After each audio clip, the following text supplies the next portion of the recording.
के खिलाफ ऑपरेशन रोक दिया है। मोहम्मद अली अंजुम डोगर हमारे साथ मौजूद हैं, मजीद तफसील वो बताएंगे।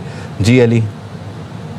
जी बिल्कुल ऐसा है कि सिंध पंजाब पुलिस और रेंजर का मुश्तरका ऑपरेशन 7 रोज से जारी था, जिसमें अब ताज़ा तरीन सूरत हाल के मुताबिक सिंध पुलिस और रेंजर जो है वो ऑपरेशन से अलग हो गई है और जो राजनपुर कच्चे का जो मजीद ऑपरेशन है राजनपुर पुलिस के हवाले कर दिया है। ताहम इस ऑपरेशन में सिंध पुलिस और रेंजर और पंजाब पुलिस ने बड़ी कामयाबियां हासिल की है, जिसकी बुनियादी वजह ये थी कि सिंध पुलिस के पास ड्रोन की सहूलियात थी, जिससे बड़ी कामयाबियां हासिल हुई, जबकि ये सहूलत पंजाब पुलिस के पास नहीं है।